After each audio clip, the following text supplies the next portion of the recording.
وخلقناكم أزواجا وجعلنا نومكم سباتا وجعلنا الليل لباسا وجعلنا النهار معاشا মহান রব্বুল আলামিন বলেন, বান্দা দিনের আলোতে তুমি ঘর থেকে বের হয়ে রবের নামে তাসবিহ পাঠ করো আর নিজের রিজিকের অনুসন্ধান করো, কর্মে ব্যস্ত হয়ে পড়ো। যখন তোমার শরীরটা দিন শেষে যখন সন্ধ্যা হয়ে আসবি, তোমার শরীরটা ক্লান্ত হয়ে যাবে। ক্লান্ত শরীরটাকে স্বস্তি দেবার জন্য আমি ঘুমকে করেছি তোমার জন্য শান্তির বাহন। যেরকম সুবহানাল্লাহ। ঘুমকে আল্লাহ করেছেন মানুষের জন্য শান্তির বাহন। এই ঘুমটা যেন আরামদায়ক হয়, এজন্য আল্লাহ রাব্বুল আলামিন রাত্রিকে করেছেন আধার। আমার ভাইয়েরা, এই সব কিছু কেবলমাত্র কার নিয়ন্ত্রণে বলুন? আস্তে বলবেন না, একটু জোরে বলুন, কার নিয়ন্ত্রণে? فسبحان الذي لا يحصى امتنانه باللسان ولا بالقلم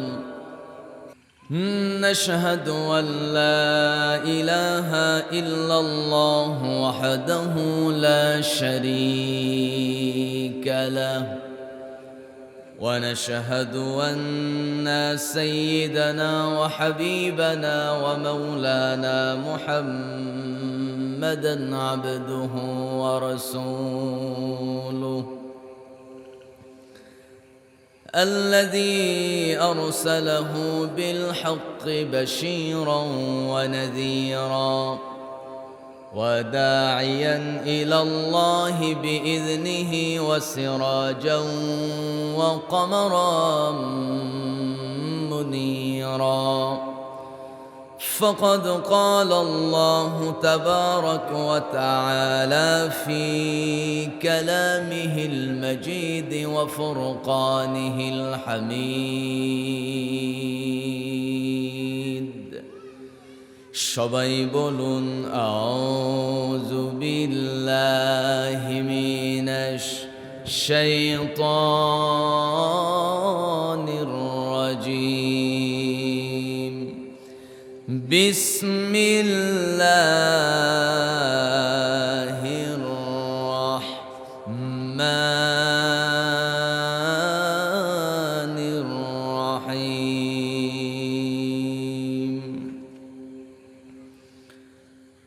واتل عليهم نبأ الذي آتيناه آياتنا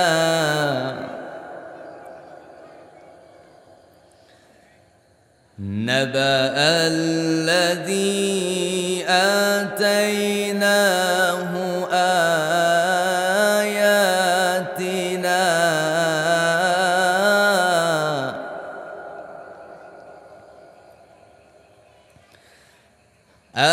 آتيناه آياتنا فانسلخ منها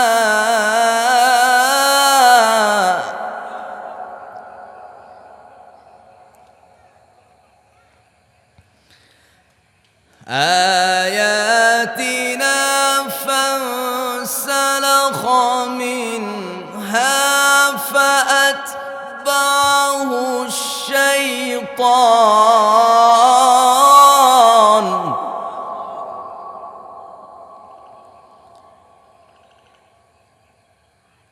فأتبعه الشيطان فكان من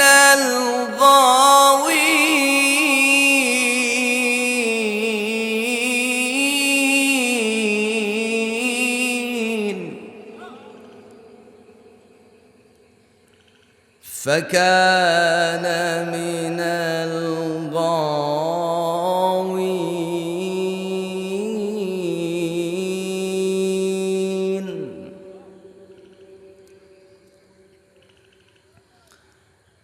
الله أكبر بسم الله الرحمن الرحيم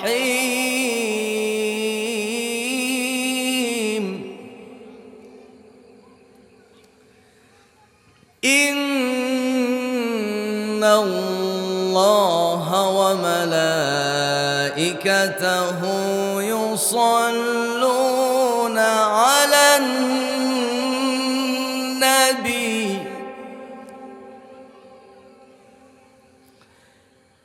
يا أيها الذين آمنوا صلوا عليه وسلموا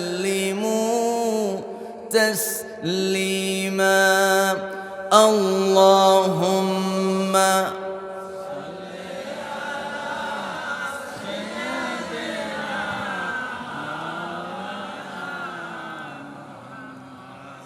وعلى آله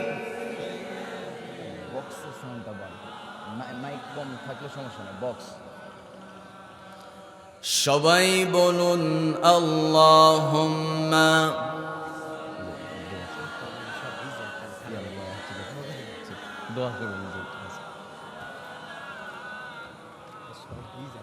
وعلى آل سيدنا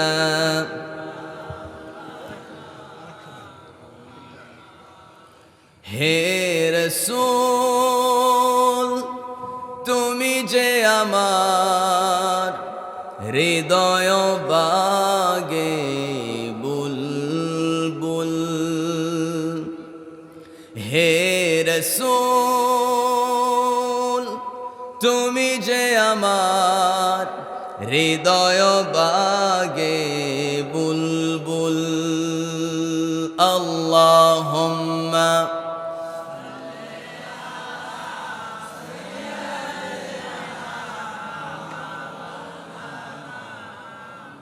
وعلى آل سيدنا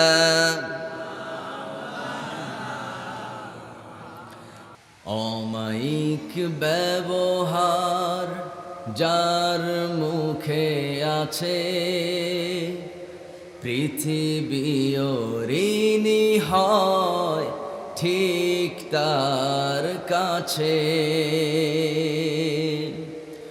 অমায়িক ব্যবহার যার মুখে আছে পৃথিবী ঋণী হয় ঠিক তার কাছে ব্যবহার জয় করে মানুষের মন পরাজিত হয়ে যায় অস্ত্র তখন ব্যবহার জয় করে মানুষের মন পরাজিত হয়ে যায় অস্ত্র তখন বিনয়ের অফুরান শক্তি আছে পৃথিবী ঋণী হয় ঠিক তার কাছে অমায়িক ব্যবহার যার মুখে আছে পৃথিবী ঋণী হয় ঠিক তার কাছে পড়েন মারহাবা। সম্মানিত ভাইয়েরা, জিজ্ঞেস করতে চাই, বলেন তো কাদিয়ানীরা মুসলমান না কাফের? সবাই কিন্তু কয় না। একটু জোরে বলেন, কাদিয়ানী মুসলমান না কাফের? কেন কাফের? প্রশ্ন আছে না নাই? আছে। আমার বন্ধুগণ, যদিও আমরা প্রচুর পরিমাণে ওয়াজ শুনি, তাফসীর মাহফিল শুনি, আলেমদের মুখে আমরা শুনেছি কাদিয়ানীরা কাফের কাফের, এজন্য প্রশ্ন করা মাত্র আপনারা জবাব দিয়েছেন কাদিয়ানীরা কাফের।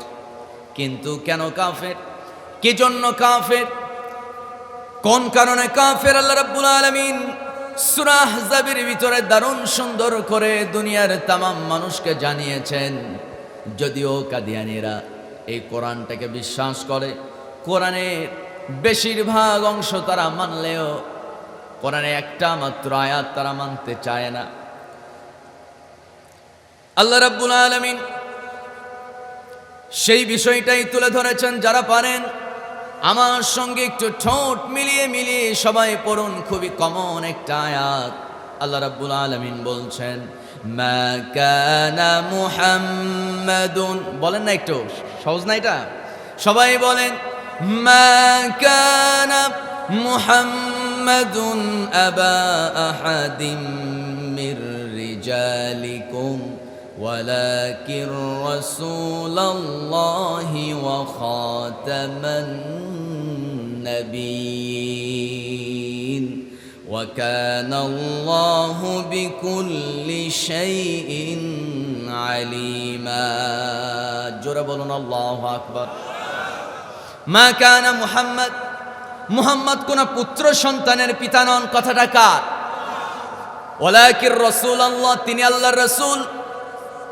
এই দুইটা কথা কাদিয়ানেরা বিশ্বাস করলেও শেষের একটা শব্দ তারা মানতে চায় না, সেটা হলো খাতামান নাবিয়্যিন। মুহাম্মদ শুধু রাসূলই না, তিনি আল্লাহর রাসূল, তাও আবার তিনি শেষ রাসূল, শেষ নবী। তারপর আর কোন নবী আসবে? আর কোন নবী আসবে না আমার বন্ধুগণ। কিন্তু কাদিয়ানীদের বিশ্বাস হলো মুহাম্মদ পুত্র সন্তানের পিতা নন। মানলাম, ঠিক আছে, ওয়ালাকিন রাসূল, আল্লাহর রাসূল, এটাও ঠিক আছে, কিন্তু খাতামান নাবিয়্যিন মুহাম্মদ না। মুহাম্মদ যদি খাতামান নাবিয়্যিন না হয়, তাহলে খাতামান নাবিয়্যিনটাকে গোলাম আহমদ কাদিয়ানী খাতামান নাবিয়্যিন। বরিশালবাসী একটু চিৎকার মেরে বলেন, আল্লাহর কথার সঙ্গে যদি এরকম সাংঘর্ষিক ঈমান যদি কেউ আনতে চায়, বলেন তো তার ঈমানটা আছে না গেছে? আর একটু আসতে বলেন, ঈমান আছে না গেছে? ঈমান শেষ। কেন? আল্লাহ বলেছেন মুহাম্মদ শেষ নবী, আর তারা বলতেছে আহমদ কাদিয়ানী শেষ নবী। ঈমান কি থাকবে? শেষ। মাত্র একটা হুকুম অমান্য করছি, আল্লাহর একটা কথা অস্বীকার করছি, কাফের হয়ে গেছি। আমার বন্ধুগণ, নতুন একজন সংসদ সদস্য, তার নাম হলো হানজালা। কোন এক পীর বংশের তিনি সন্তান। উচ্চ কণ্ঠে তিনি বক্তব্য দিয়েছেন। আমাদের নবনির্বাচিত প্রধানমন্ত্রীকে উদ্দেশ্য করে বলেছেন, তার পিতার যেমন জনপ্রিয়তা বাংলার জমিনে আছে, ঠিক তেমনি করে সেই ধারাবাহিকতা বজায় রাখার জন্য অন্তত 18 কোটি মুসলমানের কলিজার দাবি, সংসদে আইন পাশ করে কাদিয়ানীদেরকে কাফের ঘোষণা করতে হবে। আসতে কবেন না, ঠিক কিনা? যারা আমার নবীকে শেষ নবী মানে না, তারা কাফের। অবশ্যই এই আইন আজ হোক কাল হোক সংসদে বাস্তবায়ন হবে। জোরে বলি ইনশাআল্লাহ। এই মতের পক্ষে রয়েছে আমার দেশের সমস্ত দল। এই মতের পক্ষে রয়েছে বিএনপি, আওয়ামী লীগ, জামাত, জাতীয় পার্টি, এনসিপি। যেই মুসলমান সেই এই পক্ষে আছে, ঠিক কিনা? সম্মানিত ভাইয়েরা, আমাদের সবচেয়ে বড় পরিচয় আমরা মুসলমান। আমাদের পরিচয় কি? আসতে হবে না, আমাদের পরিচয় কি? আমরা মুসলমান। রাগ করতেছেন আমার কথায়? আমার ভাইয়েরা, এই একটা ঘটনা চলে গেল। এবার জিজ্ঞেস করতে চাই, বলেন তো ইবলিস শয়তান নাম তো সবাই শুনেছি, বলেন এবার সে মুসলমান না কাফের? সবাই তো কয় না। একটু জোরে বলুন, মুসলমান না কাফের? অবশ্যই কাফের। কেন কাফের? মহান রব্বুল আলামিন সূরা বাকারার 35 নম্বর আয়াতের ভিতরে তার ব্যাখ্যা সুন্দর করে দিয়েছেন। যারা পারেন আমার সঙ্গে ঠোঁট মিলিয়ে মিলিয়ে পড়ুন। ওয়া ইয কুলনা লিল মালাইকাতি ইসজুদু লিআদামা ফাসাজাদু ইল্লা ইবলিস আবা ওয়াস্তাকবারা ওয়া কানা মিনাল কাফিরিন। জোরে বলুন আল্লাহু আকবার। মুসলমান না কাফের? আবা ওয়াস্তাকবারা ওয়া কানা মিনাল কাফিরিন। অবশ্যই ইবলিস কাফের। কেন কাফের? কারণ হলো মহান রব্বুল আলামিন নির্দেশ দিয়েছেন আদমকে সিজদা দাও। সেই সিজদা আর আমাদের সিজদা এটা এক করা যাবে না। আমরা সিজদা দেই একেবারে অসহায় অবস্থা, রুকু করি অসহায় অবস্থা।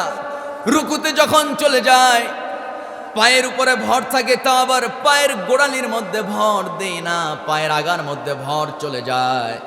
হাত থাকে হাঁটুতে, মাথাটাকে সামনের দিকে অত্যন্ত নিচু করে, মাথাটা নিচু করে, হাঁটুতে ভর দিয়া, পায়ের আগায় ভর দিয়া রুকু করি, সিজদাতে যখন চলে যায় আমার বন্ধুগণ কপালটা মাটিতে থাকে, নাকটাও ঠেকে থাকে, এরপরে হাত, এরপরে হাঁটু, এরপরে পায়ের দুইটা বৃদ্ধাঙ্গুল। আমার বন্ধুগণ যখন আমরা সিজদায় পড়ে যাই আমরা ডাকি কাকে? আসতে বলবেন না, আমরা ডাকি কাকে? আল্লাহকে যখন কোন বান্দা সিজদা দেয় সঙ্গে সঙ্গে তার জিন্দেগির সব গুনাহ যিনি মাফ করেন তিনি কে? আমার বন্ধুগণ আল্লাহকে সিজদা দেওয়ার যে সিস্টেমটা আমরা নবীর কাছ থেকে শিখেছি, আর ফেরেশতাদের সিজদা ইবলিস শয়তানকে নির্দেশ দেওয়া হয়েছিল, ফেরেশতাকে নির্দেশ দেওয়া হয়েছিল। সব ফেরেশতারা আদমকে সিজদা দিয়েছে, তবে সিজদার সিস্টেমটা কি ছিল এই বিষয় নিয়ে অনেক মতভেদ থাকলেও মূল কথা হলো সম্মানসূচক সিজদা, তাজিম করতে বলেছেন, সিজদা করতে বলেছেন। কিন্তু ইবলিস বাদে সবাই সিজদা করেছে, ইবলিস সিজদা করে নাই, ইবলিস সম্মান করে নাই, আল্লাহর হুকুম অমান্য করছে। আর কি সে আল্লাহর বান্দা না? কাফের হয়ে গেছে, কাফের হয়ে গেছে। আমার বন্ধুগণ, আমার ভাইয়ের একটা হুকুম আল্লাহর অমান্য করছে, কাফের হয়ে গেছে। এবার বলেন তো ইবলিস মানুষের কোন জায়গায় ওয়াসওয়াসা দেয়? অন্তরে না কলবে না মাথায় না বুকে? কোন জায়গায় দেয়? কোন? অন্তরে, কলবে। আমার ভাইয়েরা, আমার বন্ধুগণ, যদি জিজ্ঞেস করি সূরা নাস কার কার মুখস্থ আছে, সবার হাত উঠে গেলেও সূরা নাসের অর্থ আমরা জানি না, বিধায় আজকে প্রশ্নের জবাবটা কেউ দিতে পারলাম না। ইবলিস শয়তান মানুষের কোন জায়গায় ওয়াসওয়াসা দেয়? সূরা নাস কোরআনের শেষ সূরা, সেই সূরার ভিতরে মহান রব্বুল আলামিন সেই তথ্যটা কোট করে দিয়েছেন। যারা পারেন আমার সঙ্গে ঠোঁট মিলিয়ে মিলিয়ে পড়ুন, কুল আউযু বিরাব্বিন নাস মালিকিন নাস ইলাহিন নাস মিন শাররিল ওয়াসওয়াসিল খান্নাস আল্লাযী ইউওয়াসওয়িসু ফি সুদুরিন নাস মিনাল জিন্নাতি ওয়ান নাস। মানুষ সৃষ্টি করছে কে? আসতে বলবেন না, কে বানিয়েছেন? ওই মানুষের অন্তরেও শয়তান ওয়াসওয়াসা দিতে পারে না, কলবেও না, মাথায়ও না, বুকেও না, কোথাও না। শয়তান মূলত ওয়াসওয়াসা দেয় কোন জায়গায়? আল্লাযী ইউওয়াসওয়িসু ফি সুদুরিন নাস। কলবের একটা দরজা আছে, সেই দরজার নাম হলো সুদূর। সুদূর হলো কলবের দরজা, বুঝতেছেন কথা? সুদূর হলো কলবের দরজা, কলবের দরজার নাম হলো সুদূর। সেই সুদূরে গিয়া শয়তান ওয়াসওয়াসা দেয়, ডাইরেক্ট কলবে ওয়াসওয়াসা দিতে পারে না। যদি শয়তান কলবে ওয়াসওয়াসা দেওয়ার সক্ষমতা, যদি ওই পারমিশন যদি শয়তান পেয়ে যেত, একটা মানুষ আল্লাহর জান্নাতে ঢোকার সুযোগ পেত না। এজন্য ওই কলব চলে কেবলমাত্র একজনের নির্দেশে। বরিশালের ভাইয়েরা চিৎকার মেরে বলুন, তিনি আমার কে?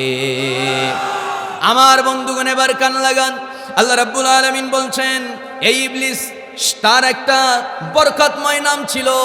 তার নাম কি ছিল? তার নাম ছিল আজাজিল। সে আজাজিল থেকে সে হয়ে গেল অভিশপ্ত শয়তান।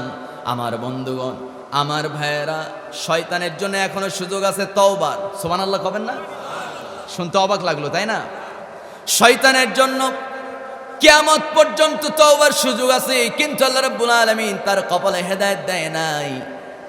কারণ হলো আমার ভাইয়েরা, সূরা বাকারার ভিতর আল্লাহ রাব্বুল আলামিন কিছু নাফরমান বান্দাদের গুনাহবলী উল্লেখ করে মহান রাব্বুল আলামিন বলছেন, খাতামাল্লাহু আলা কুলুবিহিম ওয়া আলা সামঈহিম ওয়া আলা আবসারিহিম গিশাওয়াতুন ওয়া লাহুম আযাবুন আযীম। জোরে বলি আল্লাহু আকবার।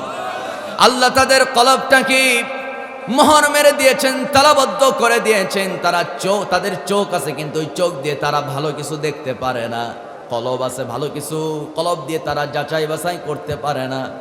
আল্লাহ আকল দিয়েছেন, ভালো মন্দ তারা পরিমাপ করতে পারে না। কারণ হলো তাদের অন্তরটা তালাবদ্ধ হয়ে গেছে, অন্তরটা একেবারে মরিচা পড়ে গেছে, অন্ধকার হয়ে গেছে। সেই ইবলিসের অন্তরটাও মরিচা পড়ে গেছে।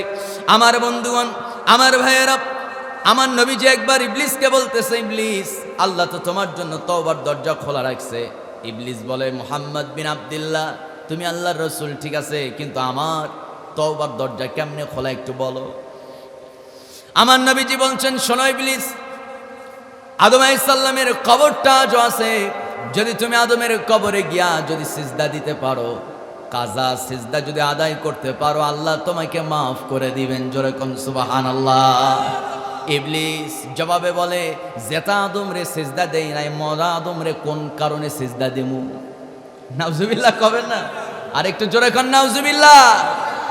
আমার ভাইয়েরা, এক নম্বরে চলে গেল কাদিয়ানি, 2 নম্বরে শয়তান, 3 নম্বরে এই পৃথিবীর প্রথম মানুষ, তার কথাটা আল্লাহ রাব্বুল আলামিন টেনেছেন। মহান রব্বুল আলামিন বলেন, ওয়াকুলনা ইয়া আদম উসকুন আনতা ওয়া যাওজুকাল জান্নাতা ওয়া কুলা মিনহা রাগাদান হাইসু শি'তুমা ওয়া লা তাকরাবা হাযিহিশ শাজারাতা ফাতাকুনা মিনাজ জালিমিন। জোরে বলুন আল্লাহু আকবার। আল্লাহ রাব্বুল আলামিন আদমকে সৃষ্টি করলেন।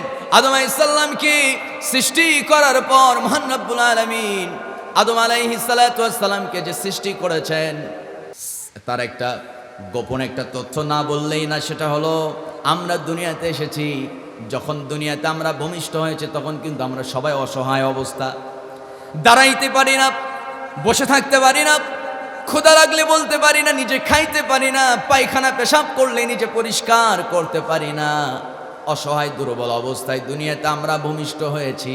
কিন্তু আদম আলাইহিস সালাতু ওয়াস সালামকে আল্লাহ অসহায় অবস্থায় সৃষ্টি করেন নাই। আল্লাহ তাআলা টকবগে যুবক হিসাবে আদম আলাইহিস সালামকে সৃষ্টি করেছেন। সুবহানাল্লাহ। তাহলে এবার কান লাগান, একজন যুবকের সঙ্গী দরকার আছে না নাই? সবাই তো কয় না। পেছনের যুবক ভাইরা জবাব দেন, জীবনে যৌবনকালে একজন সঙ্গী দরকার আছে না না? সেই সঙ্গিনী হবে হালাল পন্থায় না হারাম? বুঝি নাই। হালাল পন্থায় হতে হবে। আমার ভাইয়েরা, আসার পথে বরিশাল ইউনিভার্সিটিতে আমার পরিচিত কিছু ভাই ব্রাদার আছে, ছোট ভাইয়েরা আছে, তাদের সঙ্গে সাক্ষাৎ করতে গেলাম। আসর নামাজ আদায় করলাম, নামাজ পড়ে বাইরে একটু বের হয়েছি ছবি তোলার জন্য।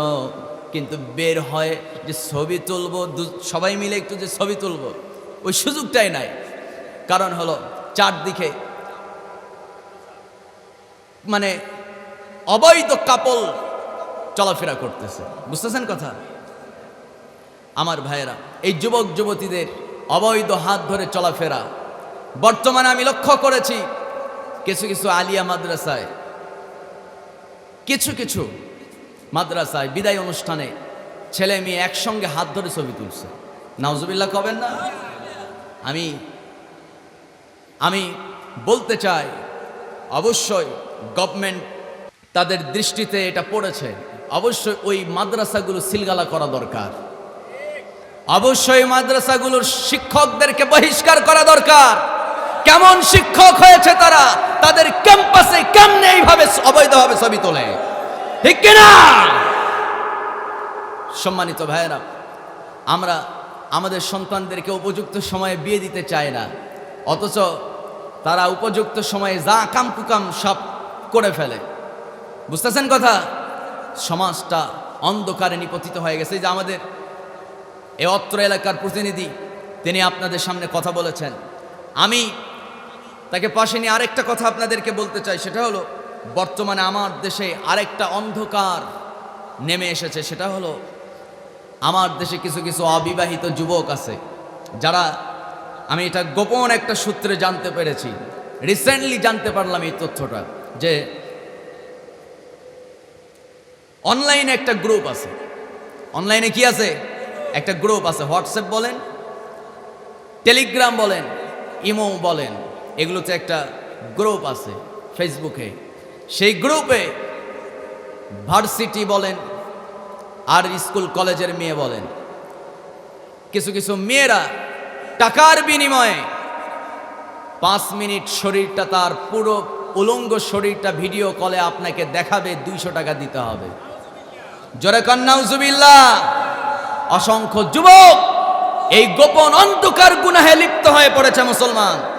আমি ওই যুবকদেরকে বলবো, মিডিয়ার মাধ্যমে অনেকেই শুনবে, এখানে অসংখ্য যুবক ভাইয়েরা বসে আছেন, হাতে পায়ে হাত রেখে বলি, এই গোপন জঘন্য এই গুনাহে পা রাখবেন না। কারণ হলো এই চোখ কিয়ামতের দিন সব আল্লাহকে বলে দিবে। বুঝতেছেন কথা? সব কাকে বলবে? আল্লাহকে বলে দিবে। আমল নামা বান্দার হাজির করা হবে, ইকরা কিতাবাক, এটা তোমার আমল নামা পড়ো। বান্দা বলবে এত গুনাহ, আমি তো এগুলো করি নাই, এটা আমার আমল নামা না, অস্বীকার করবে। আল্লাহ বলবে কিরামান কাতিবিন, সম্মানিত লেখকগণ আসো। তারা নথিপত্র সব দলিল বের করবে। সে বলবে না, এগুলো মিথ্যা। আল্লাহ বলবে বান্দা, দুনিয়াতে যত সাফাবাজি করছস, যত তেলের উপরে মানুষরা রাখছস, যত সাফাবাজি করছস, কিচ্ছু কই নাই, আজকে জবানটা বন্ধ করে দিলাম। নাউজুবিল্লাহ খাবেন না? আল ইয়াউমা নাখতিমু আলা আফওয়াহিহিম ওয়া তুকাল্লিমুনা আইদিহিম ওয়া তাশহাদু আরজুলুহুম বিমা কানু ইয়াকসিবুন। জোরে বলুন আল্লাহু আকবার। মুনকার নাকির তার জীবনের সমস্ত নথিপত্র, কখন কোন সেকেন্ডে কি করেছে সব দলিল বের করবে, আমল নামার সঙ্গে মিলানো হবে। তারপরেও যখন অস্বীকার করবে, জবান তালাবদ্ধ করে দেওয়া হবে, কথা বলার শক্তি আর পাবে না। এবার তার হাত কথা বলবে আল্লাহর সাথে, চোখ কথা বলবে আল্লাহর সাথে, কান বলে দিবে, এই কানে হেডফোন লাগায়া গোপনে নিবৃত্তে আপনি কি শুনেছেন, কান সেদিন সব বলে দিবে। চোখ সেদিন সব বলে দিবে, এই চোখ দিয়ে আপনি কি দেখেছেন, কি দেখে মজা নিয়েছেন, সব বলবে। কারে? আসতে বলবেন না, কাকে বলবে? সব আল্লাহকে বলে দিবে। আমার বন্ধুগণ, যখন চোখ কথা বলবে, জিহ্বা বন্ধ হয়ে যাবে, কান কথা বলবে, হাত কথা বলবে, পা কথা বলবে, পেট কথা বলবে, আপনি কি হারাম খেয়েছেন। সঙ্গে সঙ্গে ওই ব্যক্তি বলবে, আরে বেটা, তোরা এত বড় নেমক হারাম হলি কেমনে? হাত, চোখ, এরপরে কান, পা, পেট, তোদের কত যত্ন নিলাম, অথচ তোরাই আমার নাফরমানি করলি। আল্লাহ বলবে, বান্দা, তোরা আমি সৃষ্টি করলাম, তোরা আমি খাওয়ালাম, তুই আমার নাফরমানি করেছিস। এই হাত তো আমার আন্ডারে আছে, সুবহানাল্লাহ কর। এই হাত, পা, চোখ, কান সব কিছু আমার কথা শুনলেও বান্দা তুই আমার কথা শুনিস নাই। এবার তোর স্থান কোথায়, এবার তোর জায়গাটা কোথায়, স্পষ্ট শুনে নে। আল্লাহ রাব্বুল আলামিন বলেন, খুযুহু ফাগুল্লুহু সুম্মাল জাহিমা সাল্লু সুম্মা ফি সিলসিলাতিন যারউহা সাবউনা যিরান ফাসলুকু। আল্লাহু আকবার। আল্লাহ বলবেন, শক্ত বেড়ি দিয়া 70 গজ শিকল দিয়া বেঁধে ফেলো, জাহান্নামে নিক্ষেপ করো, জনমের মতোই জাহান্নামে আগুনে জ্বালায়া ফেরেশতারা তোমরা তাকে শেষ করে ফেলো। আল্লাহু আকবার কর। সম্মানিত ভাইয়েরা, সেই কঠিন বিভীষিকাময় দিনে আল্লাহ আমাদেরকে হেফাজত করুক। সবাই বলি আল্লাহুম্মা আমিন। আর একটু আসতে বলি আল্লাহুম্মা আমিন। সম্মানিত ভাইয়েরা, তাহলে উপযুক্ত বয়সে ছেলে মেয়েদেরকে বিয়ে দিতে হবে। পারা যাবে না ইনশাআল্লাহ? কয় বছর বয়সে কোন তো যুবক ভাইয়েরা? কত বছর বয়স? 18 বছর। 17 থেকে 20 বছরের মধ্যে যুবকদেরকে বিয়ে করা দরকার। আর একজন মেয়ে, একজন নারী বয়সের, তার শারীরিক গঠনের দিক দিয়ে মোটামুটি মেডিকেল সায়েন্সের একটা রিপোর্ট এসেছে যে তাদের বিয়ের উপযুক্ত সময়, বর্তমান সময়ে তাদের উপযুক্ত সময় হলো 14 থেকে মোটামুটি 18 বছর। এই 3 বছরের মধ্যে তারা বিয়ের উপযুক্ত হয়ে যায়। যদি কোনো ক্রমে 20 বছর পার হয়ে যায়, তাহলে ওই নারীর বিয়ের আগ্রহ তার মন থেকে দূর হয়ে যায়। জোরে কন্যা আউযুবিল্লাহ। সম্মানিত ভাইয়েরা, তাহলে আদম আলাইহিস সালাতু ওয়াস সালাম টকবগে যুবক, সঙ্গী দরকার আছে না নাই? মনে আছে আপনাদের? সঙ্গী দরকার আছে। আল্লাহ রাব্বুল আলামিন আদম আলাইহিস সালাতু ওয়াস সালামের 2 চোখে ঘুম ঢেলে দিলেন। ঘুমটা কার নিয়ামত বলেন? আসতে বলবেন না, সবাই যদি বলতেন অনেক সুন্দর হতো। একটু বলুন, ঘুম কার নিয়ামত? وَخَلَقْنَاكُمْ أَزْوَاجًا وَجَعَلْنَا نَوْمَكُمْ سُبَاتًا وَجَعَلْنَا اللَّيْلَ لِبَاسًا وَجَعَلْنَا النَّهَارَ مَعَاشًا মহান রব্বুল আলামিন বলেন, বান্দা দিনের আলোতে তুমি ঘর থেকে বের হয়ে রবের নামে তাসবিহ পাঠ করো আর নিজের রিজিকের অনুসন্ধান করো, কর্মে ব্যস্ত হয়ে পড়ো। যখন তোমার শরীরটা দিন শেষে যখন সন্ধ্যা হয়ে আসবি, তোমার শরীরটা ক্লান্ত হয়ে যাবে, ক্লান্ত শরীরটাকে স্বস্তি দেবার জন্য আমি ঘুমকে করেছি তোমার জন্য শান্তির বাহন। যেরকম সুবহানাল্লাহ। ঘুমকে আল্লাহ করেছেন মানুষের জন্য শান্তির বাহন। এই ঘুমটা যেন আরামদায়ক হয়, এই জন্য আল্লাহ রাব্বুল আলামিন রাত্রিকে করেছেন আধার। আমার ভাইয়েরা, এই সব কিছু কেবলমাত্র কার নিয়ন্ত্রণে বলুন? আসতে বলবেন না, একটু জোরে বলুন, কার নিয়ন্ত্রণে? আদম আলাইহিস সালাতু ওয়াস সালাম ঘুমে আচ্ছন্ন, সঙ্গে সঙ্গে আল্লাহ রাব্বুল আলামিন করলেন কি, তার কুদরতি হাত টাগায় দিলেন, বাম পাজরের একটা বাঁকা হাড় বের করে নিলেন। কোন পাজরের হাড়? বাম পাজরের হাড় বের করে নিলেন। ওই বাম পাজরের বাঁকা হাড় থেকে মহান রব্বুল আলামিন আম্মা জান, প্রথম মহিলা মানুষ, প্রথম নারী, প্রথম মহিলা মানুষ মা হাওয়া আলাইহিস সালাতু ওয়াস সালামকে আল্লাহ রাব্বুল আলামিন সৃষ্টি করেছেন। আমার ভাইয়েরা, নারী জাতি প্রথম নারীকে সৃষ্টি করা হলো বাম পাজরের হাড় দিয়া। ওই হাড় ছিল মূলত সোজা না বাঁকা? সবাই তো কয় না, একটু জোরে কন, সোজা না বাঁকা? এই এলাকার নারী সোজা না বাঁকা? এত জোরে কইলেন, সকালে ভাত পাবেন তো? বাঁকা হাড়ে তৈরি নারী জাতিকে আল্লাহ রাব্বুল আলামিন বড় আল্লাহ দিয়া, জেদ দিয়া সৃষ্টি করেছেন। জোরে কোন সুবহানাল্লাহ। পুরুষের তুলনায় নারীদের জেদ বেশি না কম? আসতে কবেন না, কম না বেশি? অনেক বেশি। ধৈর্য অত্যন্ত কম, ধৈর্যটা কম, জেদ অত্যন্ত বেশি, আল্লাহ বেশি। এজন্য নবীজি বলেছেন, যত পাম্পটি আছে মারো, প্রয়োজনে দুই একটা মিছা কথা কও, এরপরও অন্তত বউয়ের রাগটা ভাঙার চেষ্টা করো। কারণ কোনো স্বামী যদি তার স্ত্রীর একটা বার অভিমান রাগ ভাঙাতে পারে, কবুল একটা উমরা হজ করার সওয়াব তার আমল নামায় জমা হয়ে যাবে। আর একটু জোরে গান সুবহানাল্লাহ। নারীদের জন্য আমার নবীজি কি বলেছেন? ও আয়েশা, তুমি তো মহিলা ইউনিভার্সিটির প্রফেসর, তোমার ছাত্রীদেরকে জানায় দিবা, আমি রাসূল বলে দিলাম, দিন শেষে একজন স্বামী যখন তার সমস্ত কাজকর্ম শেষ করে সন্ধ্যাবেলা যখন বাড়িতে ফিরবে, দরজায় যখন নক করবে, স্ত্রী যেন দরজা খুলে দেওয়ার সময় একটু সালাম দিয়ে একটু মুস্কি হেসে যেন দরজাটা খুলে দেয়। বাড়িতে যত ঝামেলাই থাকুক না কেন, যতই মন খারাপ থাকুক না কেন, সমস্ত মনের পা দিয়ে কোনো নারী যদি মুস্কি হাসি দিয়া যদি দরজা খুলে দিতে পারে স্বামীর জন্য, আমার নবীজি বলেন, যে কয়টা স্ত্রীর দাঁত ওই সময় বের হয়ে যাবে হাসতে নিয়া, ওই কয়টা ওমরা হজ করার সওয়াব আল্লাহ তার আমল নামায় জমা করে দিবে। বাড়িতে গিয়ে দেখবেন আপনার বিবি সব কয়টা দাঁত বের করে বসে আছে। ঠিক আছে না? মা বোনরা কি শুনতেছে ওয়াজ? আছে? সম্মানিত ভাইয়েরা, স্বামী স্ত্রীর সম্পর্ক এটা দীর্ঘ একটা সম্পর্ক। এই সম্পর্ক বজায় রাখতে হলে উভয়জনকে ধৈর্য ধরার দরকার আছে না নাই? ধৈর্য ধরতে হবে। আমার বন্ধুগণ, আদম আলাইহিস সালাতু ওয়াস সালামের বাম পাজর থেকে মা হাওয়াকে বানানো হলো। এরপর আল্লাহ রাব্বুল আলামিন আদমের ঘুমটা ভেঙে দিলেন। ঘুম থেকে জাগা পা মাত্র দেখতে পেলেন মা হাওয়া অত্যন্ত সুন্দর, অত্যন্ত চোখ জোড়ানো, মানে সুন্দর দেখতে। মা হাওয়াকে আল্লাহ তাআলা এত সুন্দর করে বানিয়েছেন, আদমের চোখ যেন নড়েই না। কিছু কিছু মানুষ আছে বাইক চালায়, গাড়ি চালাইতে চালাইতে হঠাৎ করে দেখছে একটা অটো চার্জারে করে একটা মেয়ে নীল শাড়ি পরে যাচ্ছে, বা পাশে আর একটা মোটরসাইকেল করে নীল শাড়ি পরে একটা মহিলা বসা। ও গাড়ি আর কি চালাবে, ওইদিকে এক নজরে তাকায়, এইদিকে অ্যাক্সিডেন্ট করে অবস্থা খারাপ। আছে না নাই? কর আদম আলাইহিস সালামের একই অবস্থা, চোখ আর সরে না। সুবহানাল্লাহ কইতে পারলেন না? আর একটু জোরে গান সুবহানাল্লাহ। চোখ আর সরেই না। আমার রব বললেন, ও আদম, চোখটা নিচু করে ফেলো, তোমাদের দুজনের বিয়ে না দেওয়া পর্যন্ত তাকানো যাবে না, স্পর্শ করা যাবে না। অবশ্য তাকাতে হলে বৈধ পন্থায় তাকাতে হবে, স্পর্শ করতে হলে বৈধ পন্থায় স্পর্শ করতে হবে। আর এটার জন্য বিয়ে করার দরকার আছে না নাই?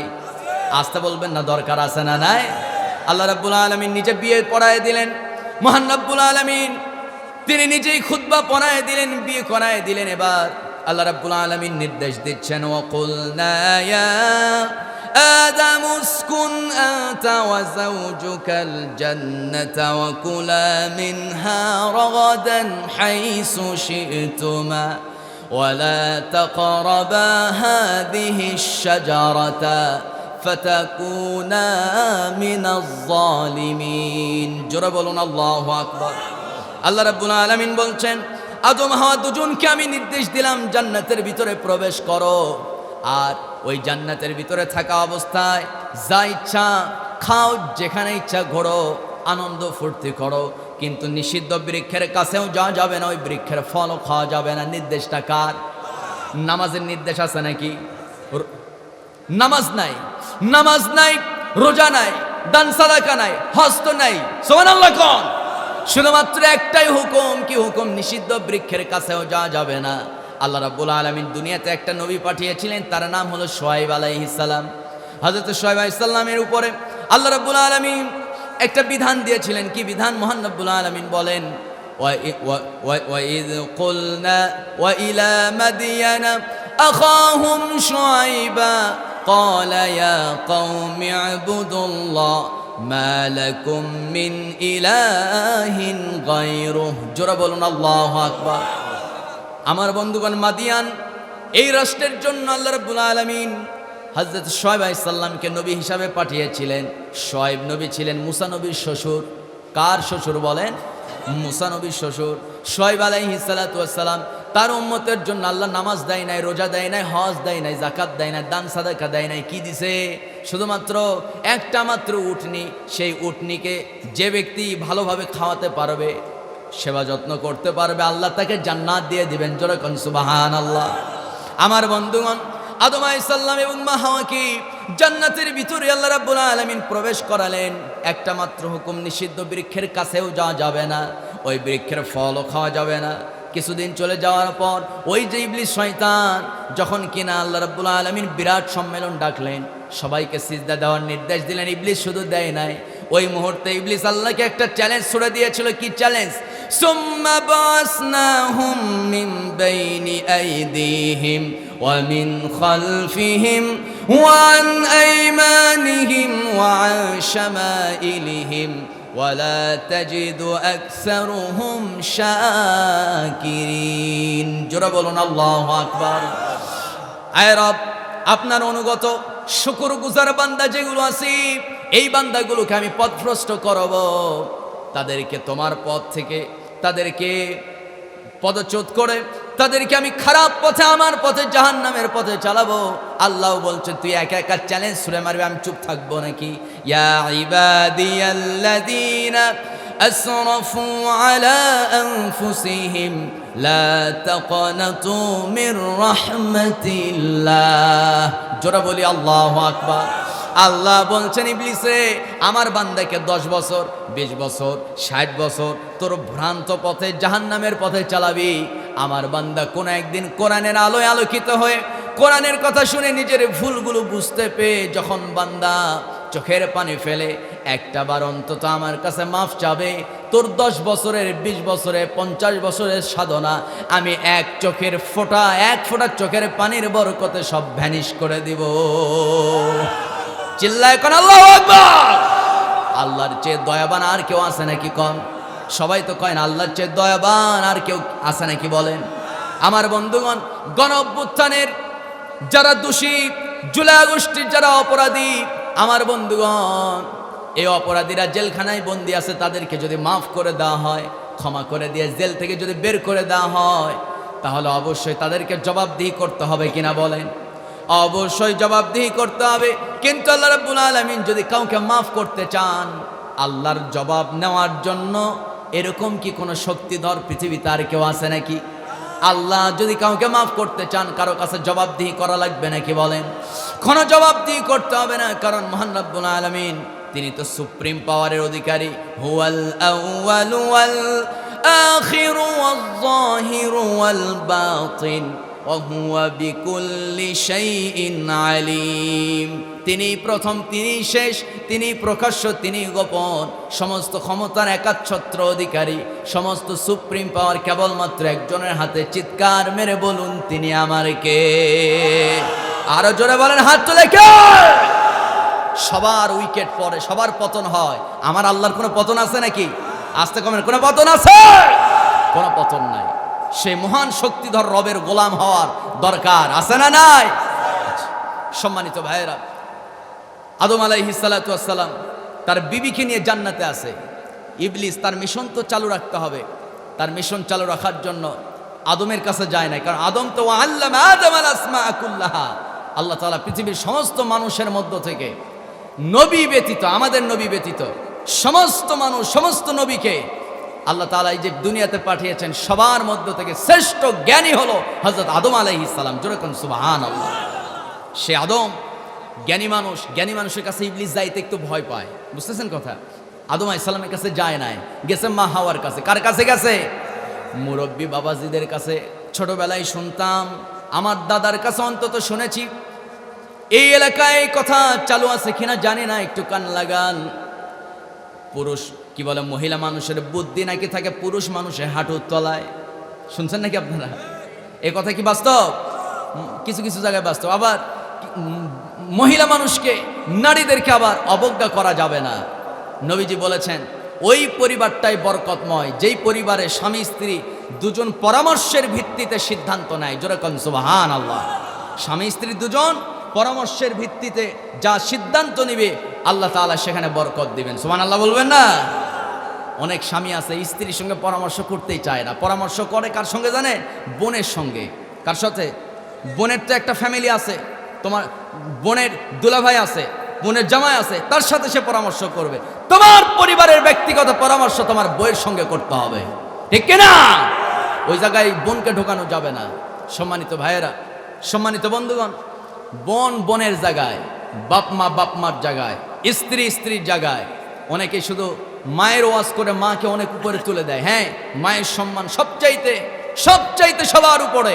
কিন্তু কথা হলো আমার ভাইয়েরা, মা আপনাকে ছোট থেকে বড় করেছেন, কিন্তু স্ত্রী সে হলো আপনার মধ্য বয়স থেকে শুরু করে একেবারে ওই খাটিয়া পর্যন্ত আপনার সঙ্গী। জোরে কোন সুবহানাল্লাহ। মা হলো আপনার জন্মের পর থেকে যৌবন পর্যন্ত, বড় করা পর্যন্ত আপনার সঙ্গী। আর বড় করার পর থেকে আপনি যখন স্বাবলম্বী, সেই বয়স থেকে একেবারে মৃত্যুর ওই খাটিয়া পর্যন্ত পৌঁছা পর্যন্ত স্ত্রী আপনার সঙ্গী। দুজনের সম্মান, দুজনের যত্ন, দুজনের কদর আছে না নাই? অবশ্যই দুজনের প্রয়োজন আছে। দুই জায়গায় থাকবে। মায়ের জায়গায় মা থাকবে, স্ত্রীর জায়গায় স্ত্রী থাকবে। মাঝখান দিয়ে আপনাকে একটু প্যারার মধ্যে থাকতে হবে, একটু দুজনের কথা শুনে হজম করে দুজনকে একটু মিলিয়ে দিতে হবে। তবেই খুশি হবে কে? আল্লাহ খুশি হয়ে যাবে। ঘাবড়ে যাওয়া যাবে না। স্ত্রীর কথা শোনেন একরকম, মায়ের কথা শোনেন একরকম, মাঝখান দিয়া একজন পুলিশ মাথায় পিস্তল ঠেকায়া দুনিয়া থেকে বিদায়। শুনছেন না আপনারা? শুনছেন তো। যাই হোক, এগুলো মাঝে মধ্যে ডিপ্রেশনের মধ্যে, অত্যন্ত চাপের মধ্যে পড়ে অনেক যুবক আত্মহত্যা করে, দুনিয়া থেকে বিদায় না। মা বোনদেরকেও বলবো, আপনারা অবশ্যই আপনাদের স্বামী সন্তানদের জন্য একটু রহম দিলের হবেন। বেশি চাপ দিয়েন না, বেশি চাপ দেওয়া যাবে না। আমরা প্রত্যেকের জন্য রহম দিলের হয়ে যাব। জোরে বলি ইনশাআল্লাহ। আমার বন্ধুগণ, মা হাওয়া আলাইহিস সালাতু ওয়াস সালাম কি লক্ষ্য করে ইবলিস আবার বলতেছে, ও বিবি হাওয়া, তোমার সঙ্গে জরুরি একটা আলাপ আছে। কি আলাপ? আমি একসময় এই জান্নাতের বাসিন্দা ছিলাম।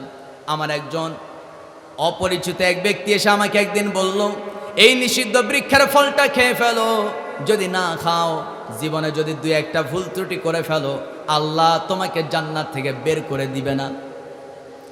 বের করে দেওয়ার সেই শক্তি আল্লাহর থাকবে না যদি এই বৃক্ষের ফলটা তুমি খাও। বুঝতেছেন কথা? মানে এই বৃক্ষের ফল যদি আমি খেতে পারি, তাহলে আল্লাহ আমাকে জান্নাত থেকে বের করে দিতে পারবে না। এরকম একটা আমাকে পরামর্শ দিয়েছিল একজন অপরিচিত এক ব্যক্তি। আমি তার কথা শুনি নাই। না শোনার কারণে সামান্য একটা ভুল করেছি। সেই ভুলটা কি? যে তোমার স্বামীকে সিজদা দেই নাই, জান্নাত থেকে আল্লাহ আমাকে বের করছে। ডাহা মিথ্যা কথা। শয়তান কিন্তু কোনোদিন জান্নাতের বারান্দায় পাও রাখে না। সুবহানাল্লাহ কন। মিথ্যা কথা, মিথ্যা প্রলোভন। সম্মানিত ভাইয়েরা, আম্মা জান হাওয়া শুনছে তাই বিশ্বাস করে ফেলছে, চিন্তা করছে যে তাই তো, ঘটনা হয়তো সত্যি হতে পারে। আমার বন্ধুগণ, অত্যন্ত রহম দিলের, নরম হৃদয়ের নারী জাতি কি হালকা পাম্পট্টি মারলেই গলে যায়। সেই নারী জাতি আম্মা জান মা হাওয়া আলাইহিস সালাতু ওয়াস সালাম, প্রথম নারী, প্রথম মহিলা। তাকে যখন শয়তান প্রলোভন দেখালো, ওয়াসওয়াসা দিল, মিথ্যা আশ্বাস দিয়া, মিথ্যা তথ্য দিয়া তার মনোবল ভ্রান্ত করে ফেলে মা হাওয়াকে এবার বলল, হাওয়া যাও ফলটা ছিঁড়ে খেয়ে ফেলো। ফল ছিঁড়ে ফেলছে। এবার চিন্তা করলেন, আমি একা খাবো কেন? আমি একা খেয়ে একা বেঁচে যাব কেন? আমার স্বামীকেও তো বাঁচানো দরকার। প্রত্যেকটা স্ত্রী তার স্বামীকে দারুণ দারুণ ভালোবাসে, বাসে কিনা কন? অবশ্যই বাসে। পাশের ভাবি যদি একটু গরুর গোস্ত দেয়, একা খেয়ে শেষ করে দেয় না, বরং স্বামীর জন্য রেখে দেয়, প্রয়োজনে গরম করে রেখে দেয়। রাত 12টার সময় স্বামীকে নিয়ে দুজন মিলে একসাথে খায়, ঠিক কিনা?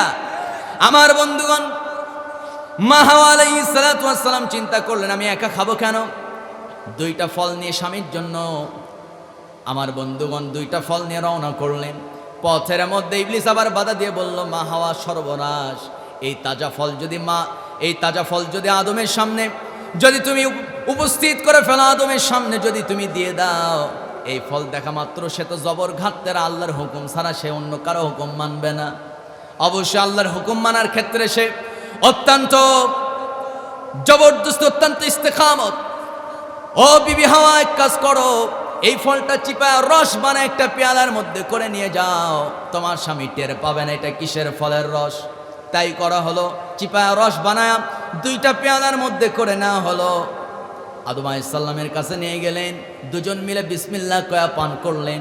কিন্তু খাবারটা ছিল হালাল না হারাম? আসতে বলবেন না, খাবার ছিল হালাল না হারাম? বিসমিল্লাহ কয়ে আপনি মদ খাচ্ছেন, বিসমিল্লাহ কয়ে বিড়ি খান, লাভ আছে নাকি? কন আস্তে কয়ে লাভ আছে? বিড়ি যেহেতু হারাম জিনিস, তো বিসমিল্লাহ যদি না বলি, এটা তো আরেক হারাম হলো। বিসমিল্লাহ কই অন্তত বিড়িটা খায়, বিসমিল্লাহ কয়ে অনেকে আবার মদ খায়, আছে না? নাই না, হারাম তো হারাম, এটা থেকে দূরে থাকতে হবে। নির্দেশ কার? আসতে বলবেন না, নির্দেশটা কার? সম্মানিত ভাইয়েরা, আমার দেশে মাদক কারবারি আছে না নাই? আওয়াজ তো কম হয়ে গেল, এলাকায় মনে হয় নাই।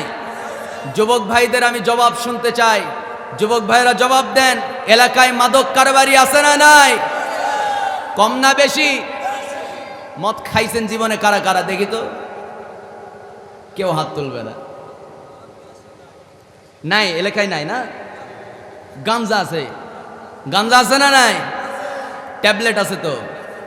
সম্মানিত ভাইয়েরা, মাদক কারবার, মদ, জুয়া, ইয়াবা, গাঁজা, এগুলো আমাদের সমাজের যুবকদেরকে ধ্বংস করে দিচ্ছে।